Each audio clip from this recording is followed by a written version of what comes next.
Welcome back to my YouTube channel. ఈరోజు topic వచ్చేసి నా స్క్రాంబ్లర్ 400Xకి ఆయిల్ లీకేజ్ అవుతుంది ఫ్రమ్ అండర్ బెల్లీ అంటే కింద నుంచి ఆయిల్ అనేది లీక్ అవుతుంది. అది కూడా రన్నింగ్లో ఉన్నప్పుడు అవుతుంది, ఐడల్గా ఉన్నప్పుడు అవ్వట్లేదు. అదొక బిగ్గెస్ట్ ప్రాబ్లం అన్నమాట. ఎందుకంటే రన్నింగ్లో ఉన్నప్పుడు మాత్రమే అవుతుందంటే మీరు కింద మనకి ఐడల్గా పెట్టినప్పుడు చిన్న మరక కూడా పడదు, సో మనం కనిపెట్టలేము.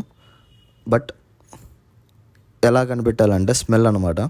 మీకు ఎప్పుడన్నా వియర్డ్ స్మెల్ కనుక వచ్చిందంటే బండి స్టాప్ చేసినప్పుడు ఆ హీట్ మీద మీకు ఇంజన్ స్మెల్ కాకుండా వేరే ఏదన్నా స్మెల్ వచ్చిందంటే, లైక్ కెమికల్ పడినప్పుడు ఒక కైండ్ ఆఫ్ స్మెల్ వస్తుంది, అలాంటి స్మెల్ వచ్చిందంటే ఇమ్మీడియట్గా చెక్ చేసుకోండి. నాకు అలాంటి స్మెల్ వచ్చింది కాబట్టి నేను చెక్ చేసుకున్నా, చూశాను, నాకు లీకేజ్ అవుతుందని తెలిసింది. సో మీరు కూడా అలాంటివి ఎప్పుడన్నా స్మెల్ వియర్డ్గా వచ్చినప్పుడు డెఫినెట్గా చెక్ చేసుకోండి. సో అండ్ సర్వీస్ సెంటర్కి అయితే తీసుకొని రావడం జరిగింది. వీళ్ళైతే ఈవినింగ్ వర్క్ ఇస్తామని చెప్పారు. సో చూద్దాం. ఇది కూకట్పల్లి టు హైటెక్ సిటీ వెళ్ళే ఫ్లైఓవర్ అనమాట. ఇక్కడ మన మహేష్ బాబు గుంటూరు కారం పోస్టర్ ఉంటుంది, ఒక ఫుల్ హౌస్కి అయితే వేసింటాడు ఒక సైడ్. సూపర్ ఉంటుంది అసలు, నాకు ఐ లవ్ ఇట్ అనమాట. చిన్నపిల్ల ఇది అందరిని ఎక్కిరిస్తే వెళ్తుంది. మనకు సర్వీస్ సెంటర్ నుంచి కాల్ వచ్చింది అయిపోయిందని చెప్పేసి. సో ఫైనల్లీ బట్ అనుకున్నట్లు ఈవినింగ్ లోపు అయితే ఇవ్వలేదు, కొంచెం లేట్ చేశారు. ఎందుకంటే ఫస్ట్ వాళ్ళు బోల్ట్ లూజ్ ఉందనుకొని బోల్ట్స్ ఫిట్ చేసి చూశారంట. బట్ తర్వాత ఇలాంటి సీలింగ్ ఒకటి ఉంటుందంట ఇక్కడ, సేమ్ స్పాట్లో సేమ్ కైండ్ ఆఫ్ సీలింగ్ ఉంటుందంట.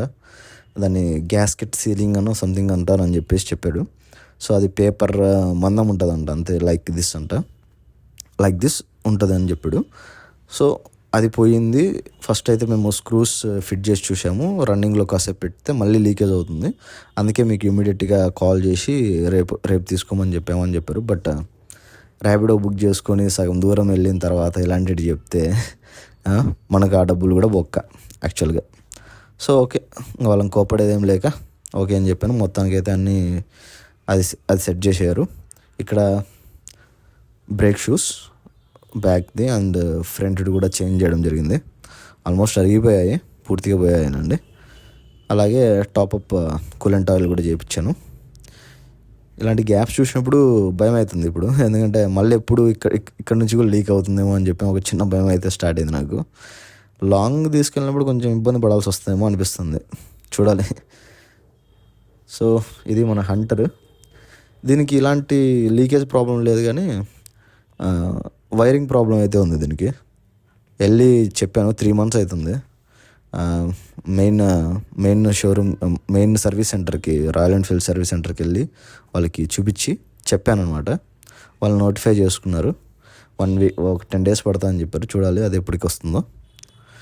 సో ఓకే, ఒకసారి ఎగ్జాస్ట్ నోట్ వినేసి ఈ వీడియోని అయితే ఎండ్ చేద్దాం. సో అది బీ కేర్ఫుల్. మీరు కూడా అప్పుడప్పుడు అలాంటి వియర్డ్ స్మెల్ వచ్చినప్పుడు చెక్ చేసుకోండి.